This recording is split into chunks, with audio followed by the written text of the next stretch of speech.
Hey guys, Professor Bill, Comic Book University, and Miles Morales Spider-Man, issue number 17. This was an Outlawed tie-in, but not really. I'm going to get to all that stuff. I'm going to tell you exactly what happens in here to possibly save you $1 or two. Anyway, let's talk about who made this comic book first, then I'll get into all that stuff. No major spoilers for the comic book in itself, though. Alright, so Saladin Ahmed is the writer, Carmen Carnero on pencils, David Curiel on colors, VC's Corey Petit on letters, Javier Guerren and David Curiel doing the cover art, Nick Bradshaw and John Roach doing the, or Roach, possibly Roach, doing the Marvel Zombies variant cover. Wow. Marvel Zombies still. Okay. Anyhow, this was still a really good comic book. Despite anything I'm going to say to the negative, this is still a really good comic book, man. Just, you have Spider-Man hanging out with a kid and actually doing what real heroes modern day do. Here's a kid who's being picked on because he's into fashion. And he's probably going to grow up to be like some super wealthy person, and everybody else is going to be, left in the dust, and he's going to wind up developing a really sarcastic, sardonic attitude because of all the crap that he had to deal with, and now he's got money and he's going to turn into a tyrant. Great. This is how you make villains. Do we need more Lex Luthors? This is how you get Lex Luthors, but in fashion. Anyway, so Spider-Man hopefully averted that disaster by being cool to this kid. Imagine that, the basic kindnesses. And that's why he's a superhero. You don't necessarily need to be able to, do all the things that a spider can in order to be able to do that. So I dug that. Saladin Ahmed really gets what a hero is, superpowered or not, and I dig on that. I've always dug this comic book. I hate that there were just so many there's always just so many comic books coming out. You can't get to them all. I'm telling you, this pandemic is there's some regards where I don't want to say it's a good thing, but there's some things that come out of this that are actually for the better. Let's just be realistic, all right? Not everything is completely evil and you can't say anything good about it. No. The idea that we're getting less comic books is potentially a good thing in this regard because way too many comic books. Way too many. I get to read Miles Morales Spider-Man again because I'm not overwhelmed with too many other books that I really want to read also, and, limited budgets. Anyhow, this was a really good issue. Just seeing Miles be Miles and be a superhero was really cool. Something happens at the end, which is a little, I'm guessing a little bit of ultimatum again, because that's what it really feels like. But you wanted to know about the Outlawed tie-in, right?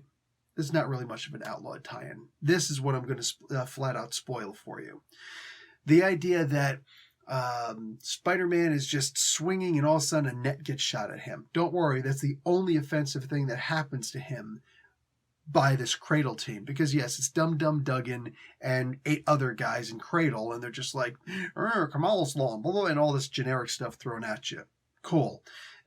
Mind you, this whole thing seems contrived. The whole thing seems very forced. Like, Javier didn't have a choice. It's like, oh, you happen to be writing one of the stories that this Outlawed thing is going, so you got to have a tie-in. So here's your tie-in.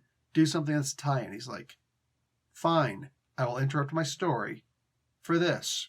Look, it was good. It was enjoyable, especially from a little kid watching this. But this is a thing that I've seen multiple times before. Good guys who are misguided by the government policy and a terrible senator that's got some public support because of some lie that he's told, goes and tells these guys, you have to go and stop a hero. They go to try and stop the hero. The hero winds up overcoming these guys, and then he gets away. And then, of course, you're going to have to deal with this later on, I would imagine, or not. They're going to come back more prepared. That's pretty much what happened here. It's as generic gets. It actually gets a little bit worse, though. This is what I'm saying. The worst part of this entire comic book is the tie-in portion. But besides the fact that Dum Dum Dugan is a former S.H.I.E.L.D. agent, and he would probably have a lot more information on Miles. Now, look, he was never a Nick Fury, all right? Nick Fury would know exactly who Miles is. Like, hey, Miles, come here. You know my name? Shh, I know everything about you. Do you want me to tell everybody about it? Shh,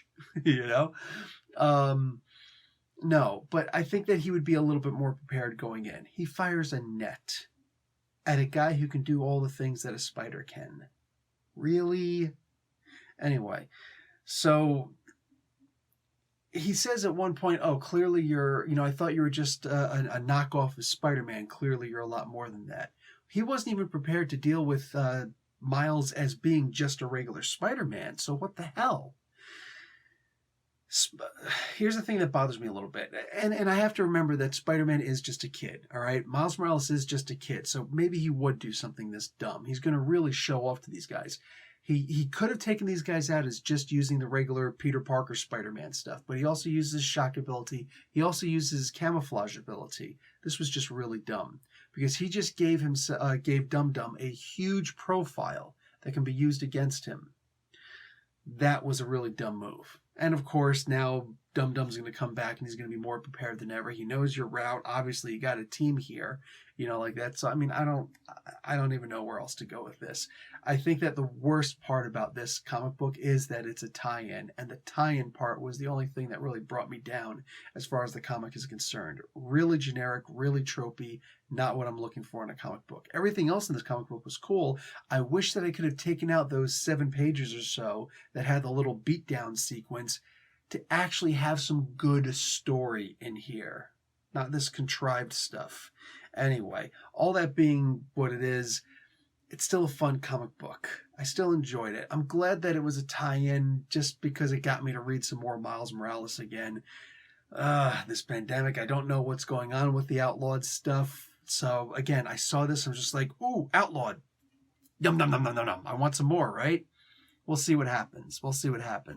In the meantime, so much for tie-ins, right? But the rest of the comic book, very, very enjoyable. That's what heroes are made of. Also, the art. Got to talk about Carmen Carnero on the art really quick. The book in and of itself, fantastic. There's one page, though, where Spider-Man and that little kid, the fashion designer, future fashion designer, whatever, they're walking. And it's literally just a, like panel on top of panel on top of panel, but it's not really panels. There's a little line crossing off things. And the characters are actually in front of the line, too. It's these little details I pick up that make me love the art even more. The way that this was done was expert and was really cool. It's a new way to show character walking towards the screen, walking towards the viewer, the reader, right? I really like the way that was done.